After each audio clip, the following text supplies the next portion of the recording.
Olá, meus amados irmãos, que a paz do Senhor esteja com todos vocês hoje e sempre. É com muita alegria que a gente mais uma vez entra nos lares dos irmãos para trazer a mensagem que Deus tem para os nossos corações no culto dessa noite. É, a gente tem vivido tempos bem complicados na igreja cristã em geral. E são tempos que a gente tem percebido pessoas que são líderes da igreja, que deveriam ser grandes exemplos para nós, infelizmente adotando posturas, posições, ações que são incrivelmente reprováveis. E a gente tem visto esses problemas na liderança nas nossas igrejas, em muitas igrejas, e isso tem chamado a atenção das pessoas, tanto de dentro quanto de fora da igreja. E isso tem causado muitos problemas, muitas dificuldades, muitas pessoas têm saído das igrejas magoadas, tristes, porque muitas vezes se veem envolvidas por pessoas que têm posições, posturas de vida hipócritas, aonde elas falam para as pessoas, seja de púlpito, seja nos relacionamentos, pequenos grupos, para que as pessoas ajam de uma forma, mas elas mesmas agem de outra. E muitas dessas ações que a gente tem visto, muitas dessas coisas que a gente tem visto surgir no seio da igreja, são coisas que são altamente reprováveis à luz da palavra, mas parece que as pessoas se esqueceram disso, parece que as pessoas não têm percebido, não têm feito a correlação dessas atitudes que elas têm com o que a palavra de Deus nos diz. É como se elas pegassem a Bíblia e lessem apenas uma parte dela. É como se alguns versículos da Bíblia fizessem total sentido e outros versículos do texto sagrado estivessem completamente ausentes da sua versão das Sagradas Escrituras. E a gente tem visto muitas dificuldades nesses sentidos hoje em dia. Nós temos visto, por exemplo, pessoas com problemas de um culto à sua própria imagem. Isso acontece muito com lideranças, pastores, músicos, que se exaltam tremendamente, que colocam um impacto muito forte sobre as suas ações perante a igreja, e isso acaba fazendo com que elas tenham uma visão muito elevada de si, do impacto que elas tiveram na sociedade. Recentemente apareceu um vídeo nas mídias sociais bem assim, chocante pela forma como a pessoa falou aquilo com a maior naturalidade. Uma cantora famosa no meio gospel chegou e disse com todas as letras que ela era a mãe dessa geração. O que ela estava querendo dizer claramente, né, quando ela usou esse termo para si? Numa palavra em que ela estava tentando arrogar para si uma honra pelo que ela havia conseguido. Ela claramente estava querendo dizer que as pessoas, muitas pessoas, haviam se convertido graças às músicas que ela havia entoado e que tinha tido a autoria.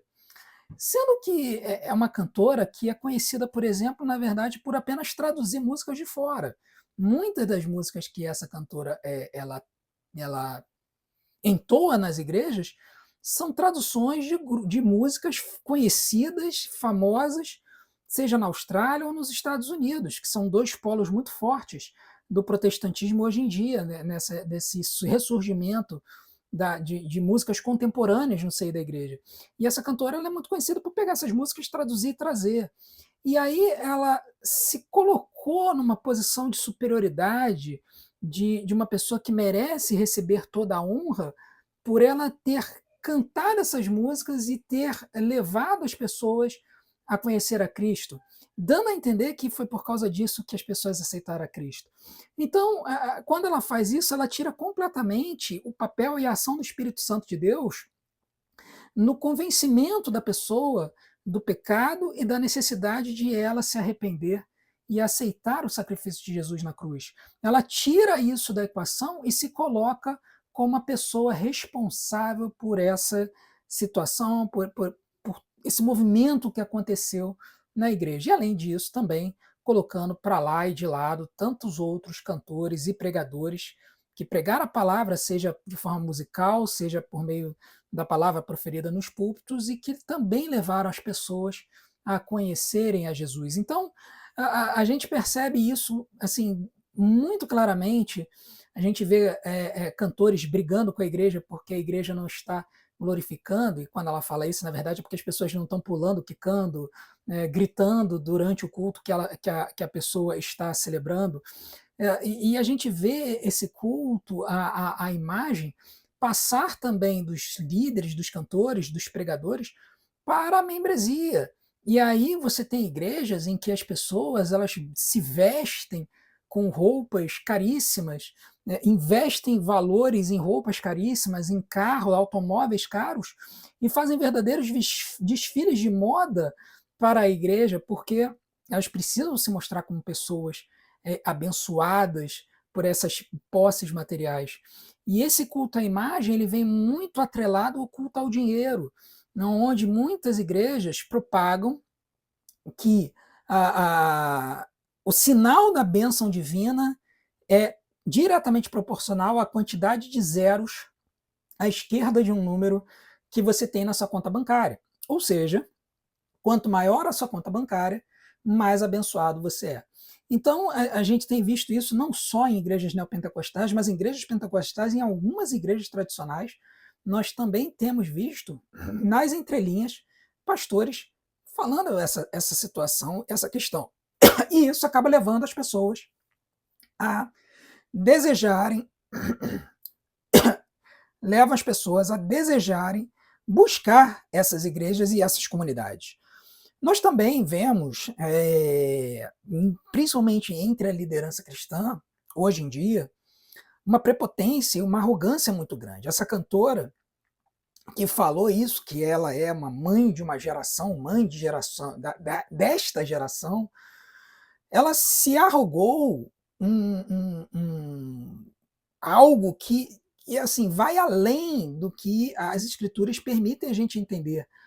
Ela tirou a ação do Espírito Santo sobre a vida dela e sobre a forma como ela levou a palavra de Deus por meio da música e colocou sobre si. E aí, quando ela chega e ela se arroga ao direito de receber essa honra, ela está deslocando essa honra do próprio Deus, que deu certamente a ela, por meio do Espírito Santo, uma unção para poder trazer músicas abençoadoras para a geração em que nós estamos. Então, a gente vê muita gente que, porque recebeu, assim, porque é uma pessoa que aos olhos dos homens adquiriu algum sucesso tal, essas pessoas se acham melhores do que outras.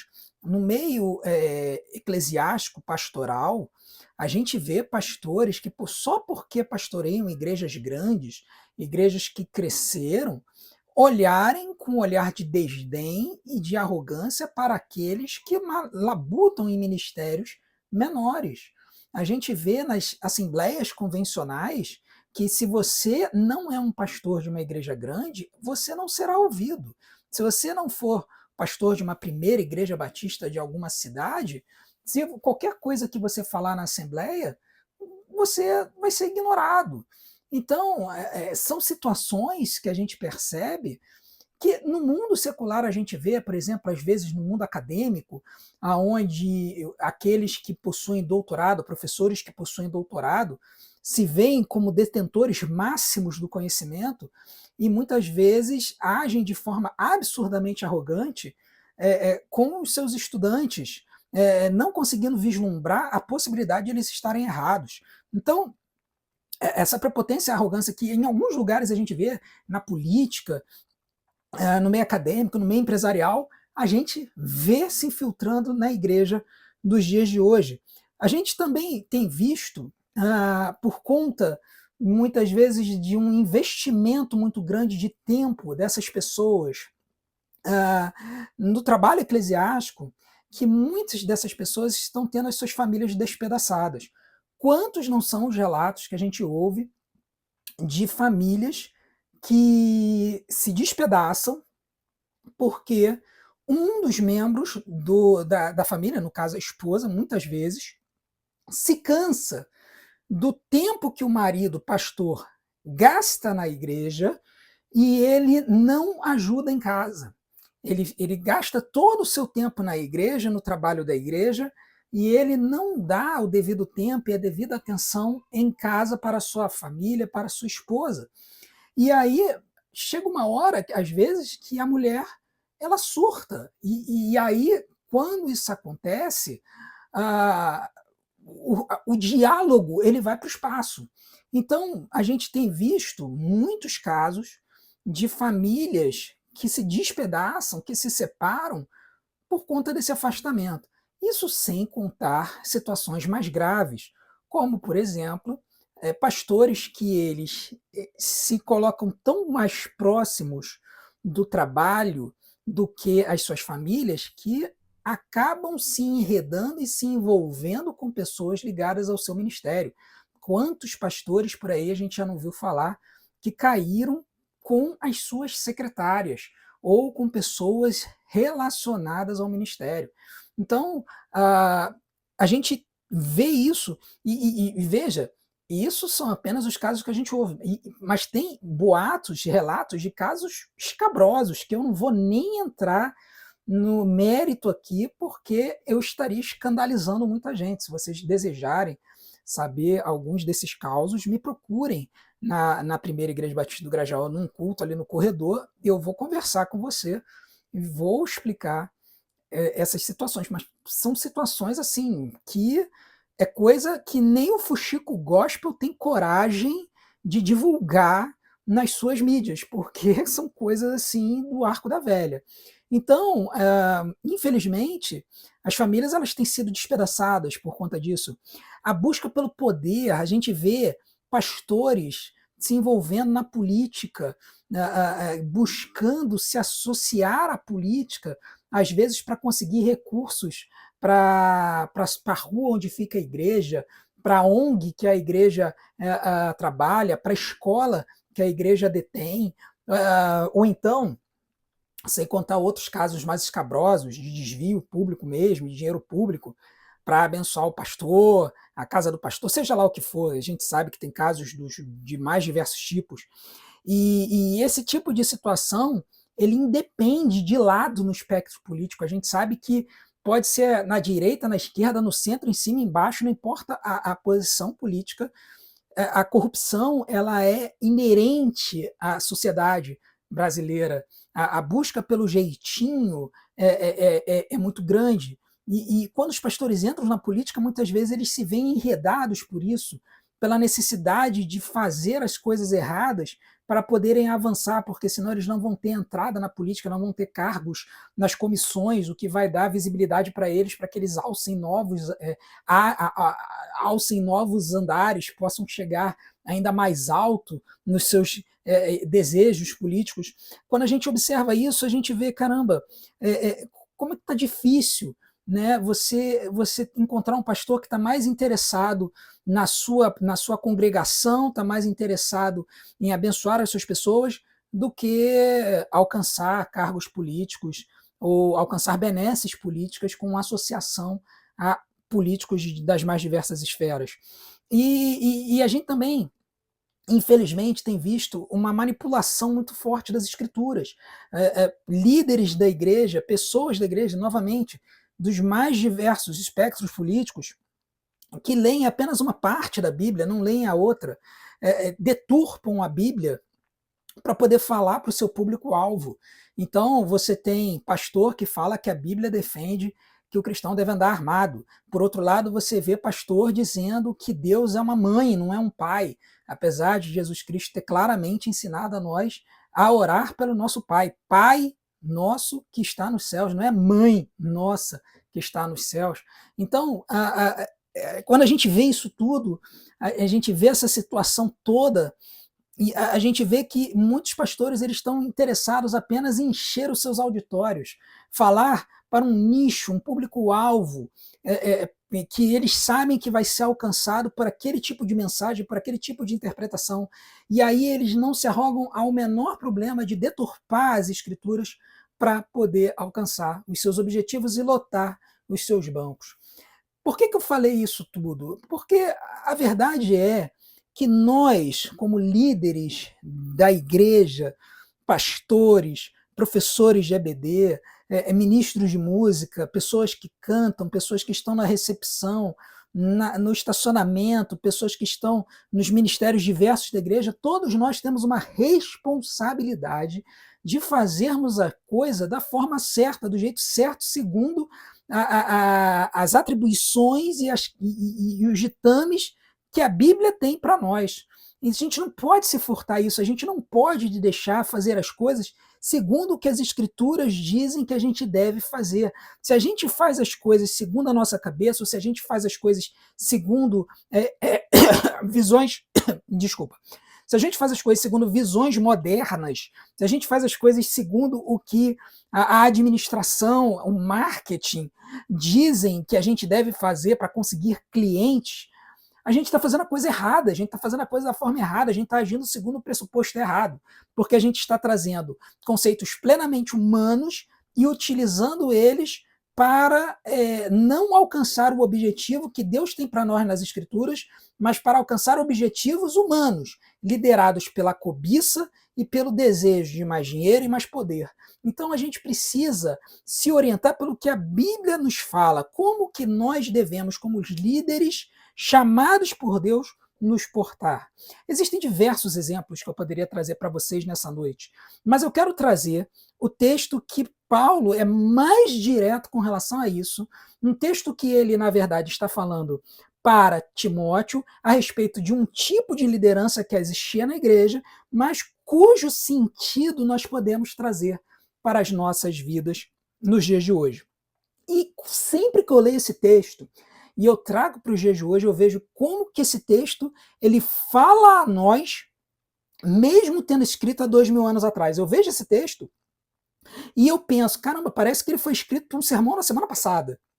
Mas não, ele foi escrito há 2000 anos atrás. E os seus ensinamentos ainda são válidos para o dia de hoje. 1 Timóteo capítulo 3, a partir do versículo 1 até o versículo 7, diz assim: essa afirmação é digna de confiança. Se alguém deseja ser bispo, deseja uma nobre função. O bispo, nessa época de Timóteo, ele era a pessoa que era responsável pela igreja local. Ele era o equivalente ao pastor presidente. A ideia do bispo como o responsável por um conjunto de igrejas, como a gente vê na Igreja Católica hoje, isso vem muito posteriormente, vem no final do século II, por conta de uma série de heresias que começaram a entrar no seio da igreja, e para combater isso eles resolveram centralizar as lideranças da igreja. Mas na época que Paulo escreve para Timóteo, ainda não existia essa visão de que isso era necessário, essa abordagem seria necessária. Então, quando Paulo está falando de bispo, ele está falando dessa pessoa que era o responsável pela igreja local. Tá? Então, essa afirmação é digna de confiança. Se alguém deseja ser bispo, deseja uma nobre função. É necessário, pois, que o bispo seja irrepreensível, marido de uma só mulher, sóbrio, prudente, respeitável, hospitaleiro e apto para ensinar. Só nesse versículo, Paulo já dá uma salapada e já deixa bem claro o seguinte: olha, primeira coisa, você precisa focar na forma como você é visto pelas pessoas. Então, quando Paulo chega e fala, olha, você precisa ser, para começo de conversa, irrepreensível, significa que Paulo está querendo dizer que o bispo, o líder da igreja, o pastor da igreja, mas isso se estende a todos os líderes da igreja, ele tem uma responsabilidade de zelar pela sua imagem e fazer de tudo para não cometer falhas morais. E aí ele desdobra isso, falando que ele tem que ser marido de uma só mulher, ou seja, ele não pode se envolver com... Na época era muito facilmente acontecia isso, hoje a gente pode adaptar, mas era não se envolver com prostitutas, né? Não ter amantes. Hoje você pode elaborar isso, falar, olha, não se envolve com pornografia, com sites de relacionamento ou coisa do tipo. Ele também tem que ser sóbrio, e aqui se desdobra no versículo 3, quando ele fala que não deve ser apegado ao vinho. Essa sobriedade significa que ele não pode ser uma pessoa que deixa sua mente se deturpar por conta de substâncias alheias. É uma pessoa que precisa zelar pelo seu corpo e pela sua mente. Então ela não pode se deixar cair no vício da bebida, no vício das drogas, no vício do cigarro, coisa do tipo. Por quê? Porque se o líder que ele está à frente da igreja, ele faz essas coisas, ele pode acabar fazendo com que outras pessoas que ele lidera acabem caindo no mesmo problema. E aí essas pessoas vão ter diversos problemas de saúde, assim como ele. Ele precisa ser prudente, ou seja, não pode ser irresponsável, não pode fazer as coisas de qualquer jeito, tomar decisões muito corridas, né? Ele precisa ser ponderado, ele precisa ser uma pessoa ponderada, pensar onde ele vai estar botando o pé, onde ele está fazendo as coisas. Uma pessoa respeitável é uma pessoa que respeita, é uma pessoa que recebe o respeito das pessoas. E a pessoa ela é respeitada quando ela vive uma vida de exemplo. E ele tem que ser hospitaleiro. A hospitalidade era muito importante na época dos judeus, porque se entendia que existiam pessoas que eram viajantes e a hospitalidade ela era tida como uma das dádivas maiores que demonstravam que uma pessoa era realmente uma pessoa que estava antenada com Deus. Então, ser hospitaleiro significa estar apto para receber pessoas. Não precisa ser na sua casa, pode ser na igreja mesmo. Tá? Tem pastor que tem ojeriza de ovelha e que é distância de ovelha. Ser hospitaleiro significa também receber as ovelhas que estão distantes, que estão se chegando, pessoas que estão voltando para a igreja. E outra, ser apto para ensinar. Ser apto para ensinar significa que ele tem que conhecer a Bíblia, tem que conhecer as Escrituras, tem que saber ensinar, ou seja, ele precisa saber aprender as Escrituras. Versículo 3, ele não deve ser apegado ao vinho nem violento. Geralmente a embriaguez leva a pessoa a se tornar uma pessoa violenta, iracunda. Então a pessoa, ao não se deixar levar pelo vinho, ela poderia tirar essa possibilidade de se tornar violenta, mas a pessoa pode ser violenta, pode ser iracunda, independente de ser embriagada. Então é uma coisa que a pessoa precisa tomar cuidado. Eu já ouvi relatos de pastores que na igreja eram pessoas super tranquilas, mas em casa eram violentas com a sua família, batia na esposa, batia nos filhos. É uma coisa que a gente precisa pensar. Violência doméstica não tem lugar nos tempos de hoje e já não tinha naquela época. Ele tem que ser amável, pacífico, ou seja, tem que ser uma pessoa que ama os outros, demonstra isso por meio das suas ações, que deseja a paz, não deseja a guerra e não ser apegado ao dinheiro. E aqui é um versículo chave para os dias de hoje, porque o próprio apóstolo Paulo ele vai dizer que o amor ao dinheiro é a raiz de todos os males, não é o dinheiro. Não é você ter ou não ter dinheiro que vai fazer com que você peque, mas sim o amor ao dinheiro, o desejo de ter dinheiro, de ter mais dinheiro. E a gente percebe isso claramente nas igrejas, nas casas hoje, onde o desejo das pessoas cada vez terem mais dinheiro acaba levando as pessoas a fazerem coisas erradas, a pecarem, não só apenas deixarem de ir à igreja porque não querem ofertar, mas não só isso, também pessoas que desejam fazer as coisas de qualquer jeito. Então, 1 Timóteo, capítulo 3, continuando a partir do versículo 4, o apóstolo Paulo vai dizer que as pessoas, os líderes, eles devem governar bem sua própria família. Isso é muito importante porque eu já vi situações de pessoas que simplesmente abandonaram as suas famílias para poder trabalhar na igreja. Abandonaram no sentido de que dedicam, por exemplo, 18 horas para cuidar da igreja, chega em casa, só quer saber de jantar e dormir. Não dá uma atenção para os filhos, não dá uma atenção para a esposa. E aí você ouve histórias assim que parecem super normais, de pastores que tiveram 3 esposas, 3 casamentos. Você pensa assim, gente, olha só, 3, 4 casamentos. Já ouvi falar de pastor, o máximo que eu vi foram 3 casamentos, tá? Você pensa assim, cara, um líder, cara, divórcio acontece. Não é algo desejável, mas acontece por N motivos.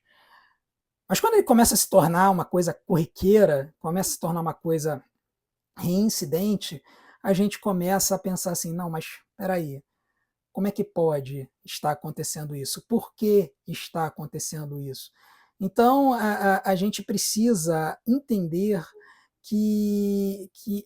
o que a Bíblia diz é que a gente deve cuidar da nossa família e não gastar todo o nosso tempo, todo o nosso esforço, toda a nossa energia na igreja. Nós, como líderes, também temos as nossas famílias. Se nós nos casamos, desejamos ter filhos, e Deus nos concedeu essa bênção, nós devemos cuidar primeiro dos nossos e depois, então, cuidar das pessoas da igreja. Ele deve governar bem a sua própria família, tendo seus filhos sujeitos a ele com toda a dignidade. Então perceba que não é uma sujeição pela força, não é uma sujeição pelo poder, pela prepotência, mas é uma sujeição pelo exemplo, pelo carinho, aonde o líder chega para o seu filho e fala: olha, agora nós vamos fazer isso, nós temos que dedicar um tempo para Deus, para que a gente possa se relacionar com Ele. Quando chega na hora da repreensão, repreender com calma, com cuidado, com carinho, e não apenas simplesmente falar um monte de bobeira, um monte de impropério, querendo que a criança haja do jeito que a gente entende que ela deve agir. A gente precisa se lembrar que criança, ela também são pessoas normais, mas são pessoas que estão se desenvolvendo, estão desenvolvendo a sua personalidade. Então, essa sujeição, ela tem que ser com carinho, com amor, e não pela força. E aí, no versículo 5, o apóstolo Paulo ele fala: poxa, se alguém não sabe governar sua própria família, como poderá cuidar da igreja de Deus? Então, está muito claro o apóstolo Paulo está querendo dizer para Timóteo: olha, é por meio do cuidado que você tem com a sua família que você vai aprender a ter cuidado com o povo de Deus. Como é que você vai demonstrar esse cuidado, esse amor, esse carinho pelo povo de Deus, descartando a sua família, sendo que a sua família também faz parte do corpo de Deus? Você não pode simplesmente abandonar um grupo em prol de outro. Por mais que você ache que esse grupo, que é a igreja, você tenha mais pessoas para cuidar, você não pode descuidar da sua família, porque ela é uma dádiva, é um presente de Deus. Então a gente precisa cuidar disso. Outra coisa, versículo 6, não pode ser recém-convertido para que não se ensoberbeça e caia na mesma condenação em que caiu o diabo. Aqui o apóstolo Paulo está fazendo uma alegoria da queda de Satanás e querendo dizer o seguinte: olha, assim como Satanás foi orgulhoso e caiu do céu porque foi orgulhoso e quis assumir o lugar de Deus, um novo convertido, um recém-convertido, ele não deve ser imediatamente alçado a um posto de liderança. Por quê? Porque isso pode levar ele a achar que ele é mais do que ele realmente é.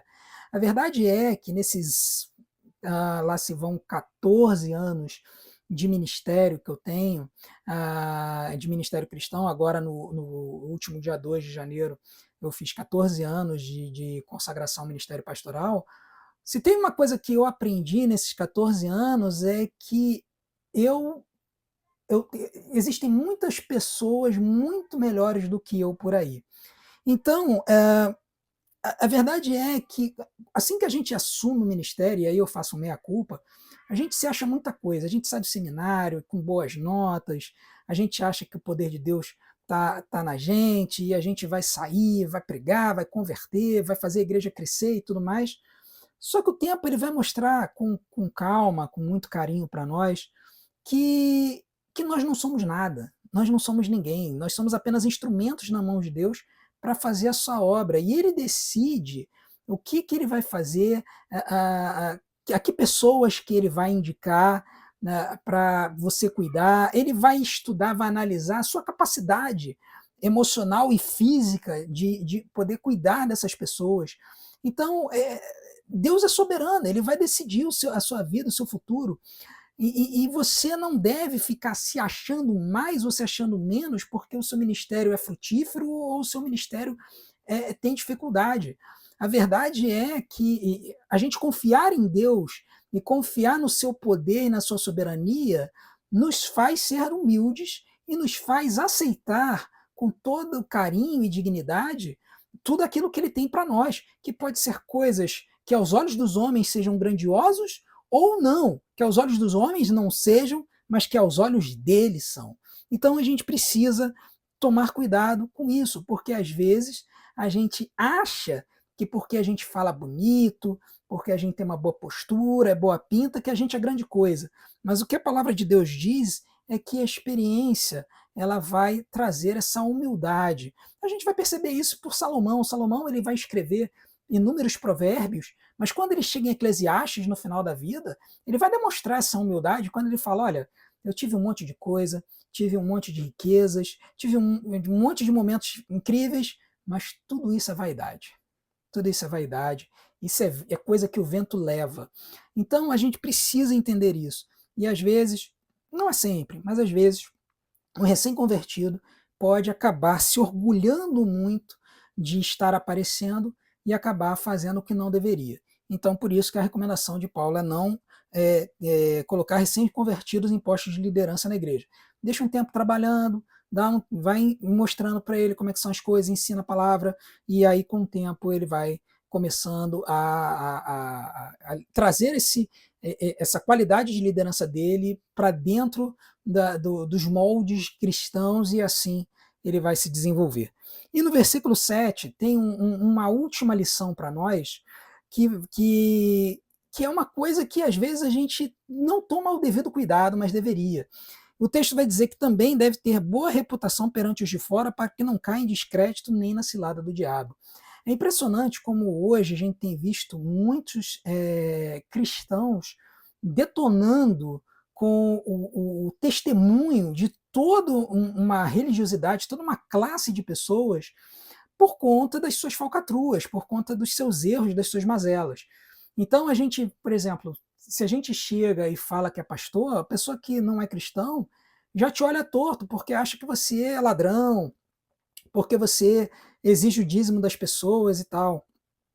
A gente também ouve relatos de pessoas que são empregadores e que falam que os cristãos são os piores funcionários que ele tem, porque são pessoas inconvenientes, que ficam perturbando o ambiente de trabalho, colocando louvores em volumes altíssimos, porque brigam com as pessoas por questões que não são inerentes a elas. Uma pessoa que não é crente, você não pode chegar para ela e falar: ah, a sua roupa está inadequada, não sei o quê, só porque tá um dedo acima do joelho. Não é você que tem que dizer isso, é a pessoa que tem que entender.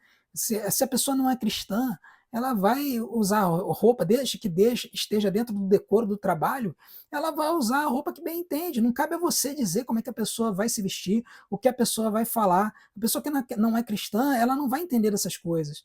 E nós, como cristãos, muitas vezes a gente quer impor os nossos valores, as nossas crenças, as nossas posturas sobre essas pessoas, e a gente não percebe que, na verdade, a gente está criando um monte de problema. Só que, além disso, muitos cristãos acabam pisando na bola e acabam ficando com o nome sujo na praça. E porque ficam com o nome sujo na praça, acabam queimando o filme de todos os cristãos.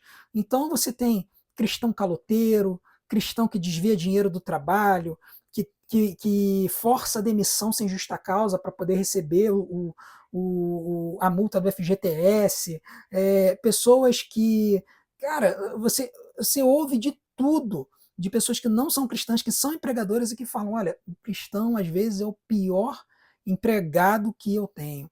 Então a gente precisa tomar muito cuidado com isso. E nós, como líderes, nós que somos exemplo para as pessoas que estão à nossa volta, as pessoas que estão próximas de nós, nós somos espelho da vida e da luz de Cristo sobre essas pessoas. E se a gente adota posturas erradas e a gente faz coisa errada, a gente vai ter um testemunho ruim e aí essas pessoas elas vão acabar tendo problemas, vão acabar tendo dificuldades. Então, a gente precisa ser consciente com relação a isso. A gente precisa entender que nós precisamos tomar cuidado com a forma como nós agimos. A gente precisa tomar cuidado com a forma como nós nos portamos, tanto na igreja quanto fora. Porque se a gente fizer a coisa errada, e as pessoas vão ver, e muitas pessoas vão acabar se perdendo, vão ter pessoas que vão acabar se desligando da possibilidade de se tornarem membros da igreja porque elas vão olhar para nós e vão dizer assim: ó, aquele camarada ali não presta, aquele camarada ali é falcatrua, aquela pessoa ali faz isso, isso e isso, e a gente vai perder pessoas. A verdade é que nós alcançamos as pessoas que estão no mundo muito mais pela forma como nós agimos do que pela forma como nós falamos. Inclusive, quando a gente fala algo, mas age de forma contrária, as pessoas veem isso e jogam na nossa cara. Então a gente precisa se fiar nisso, a gente precisa ter cuidado com isso. Nós precisamos olhar para essas diretrizes que Paulo coloca para Timóteo, para os pastores, que ele provavelmente, certamente, iria consagrar ao ministério na sua igreja, na sua cidade, e a gente tem que receber isso como lições para nós, para as nossas vidas. Não importa se você é pastor, se você é líder de ministério, se você atua na igreja ou se você é membro da igreja, você precisa entender que essas diretrizes diretas, claras, vão nos ajudar a ter um testemunho melhor e poder alcançar melhor as pessoas que estão lá fora. Nós somos espelhos da luz divina, nós somos espelhos da luz de Cristo. Nós revelamos através das nossas vidas, da nossa postura, a transformação que o Espírito Santo trouxe a nós. E se a gente não tem condição de demonstrar isso por meio das nossas vidas, se a gente está fazendo coisas erradas, se a gente está agindo de forma errada, o que a gente precisa fazer é chamar a Deus em oração e pedir para que Ele esteja cuidando de nós e moldando as nossas vidas para que nós possamos verdadeiramente sermos embaixadores dele nesta terra. Uma pessoa que representa o reino de Deus e os seus valores e desta forma leva os demais para conhecerem a Cristo, para conhecerem as dádivas da vida eterna e entregarem as suas vidas para Ele, entregando a sua vida por completo e aceitando o seu sacrifício na cruz do Calvário. A gente só consegue mostrar diferença nesse mundo se nós formos diferentes desse mundo. Se nós permanecermos iguais, agindo da mesma forma como todo mundo está agindo, infelizmente, nós não seremos diferença nenhuma, nós seremos apenas um sal que não salga, que só serve para ser pisado. Nós seremos como uma lamparina coberta por uma vasilha que não ilumina nada e que apenas mantém tudo na escuridão.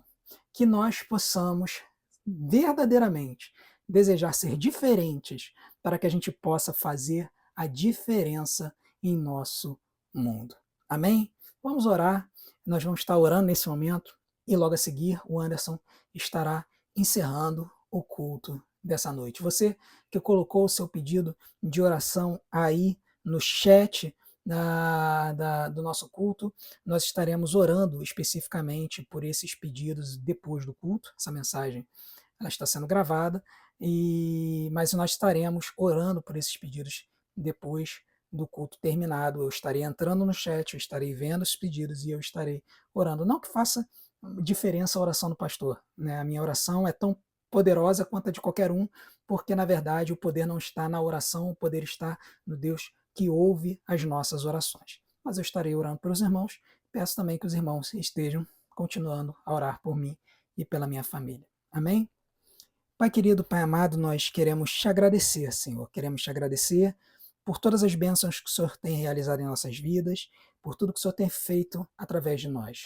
Queremos te pedir, Pai, que o Senhor esteja cuidando das nossas vidas, cuidando de nós, cuidando do nosso testemunho, Pai, que o Senhor possa estar a cada dia mais nos mostrando como que a gente deve agir de forma diferenciada, para que a gente possa manter o nosso testemunho e abençoar as pessoas que estão à nossa volta. Se há algo em nós que precisa ser corrigido, Pai, esteja nos mostrando isso, por mais incômodo que seja, para que a gente possa estar cuidando disso com a sua força, o seu cuidado e a sua orientação. Nós queremos te pedir, Pai, que o Senhor esteja atendendo todos os pedidos que estão sendo colocados aqui no chat. A gente sabe de pessoas que passam por problemas de saúde, pessoas que estão procurando por porta de emprego, pessoas que estão fazendo concurso público. A gente sabe de pessoas que estão passando por problemas na família. A gente sabe de pessoas que estão enlutadas. Quero te pedir especialmente pela família do Felipe, pelo William, que perderam, Pai, a mãe e a irmã, a Paulina, que o Senhor possa estar abençoando toda a família deles, trazendo consolo, trazendo a paz que só o seu Espírito Santo pode trazer em nossos corações. Outras pessoas que estão enlutadas, que o Senhor possa também, Pai, trazer esse consolo e esse cuidado nesse momento tão triste que essas pessoas estão passando, Pai. E que o Senhor possa estar cuidando de todas as pessoas que estão passando por dificuldades financeiras, passando por dificuldades no trabalho, que estão passando por perseguição, que o Senhor possa estar cuidando dessas pessoas, dando a elas paz, cuidado e orientação para saber lidar com essas questões e que o Senhor possa estar trazendo solução a elas, Pai, dentro do seu tempo, de acordo com a sua vontade, que é boa, perfeita e agradável para nós. Pai querido, muito obrigado por tudo que o Senhor tem feito pela Primeira Igreja Batista do Grajaú. Continua a abençoar o pastor Wellison, a Danusa, o Enzo, o Mateus, a todos os líderes da igreja, a todas as famílias representadas ali na igreja. E que o Senhor continue a nos abençoar e nos capacitar para que a gente possa ser uma igreja verdadeiramente bíblica, simples e que tem a Cristo como nosso Senhor, porque é isso que importa. Se Cristo é o Senhor da igreja, nós já estamos no caminho certo. Então, continua conosco, continua a nos abençoar. É isso que nós te pedimos, em nome de Jesus, teu Filho amado. Amém. Amém, meus amados irmãos. Que a paz do Senhor esteja com todos vocês. Paz e graça. Que Deus os abençoe. Anderson está com a palavra para encerrar o culto dessa noite.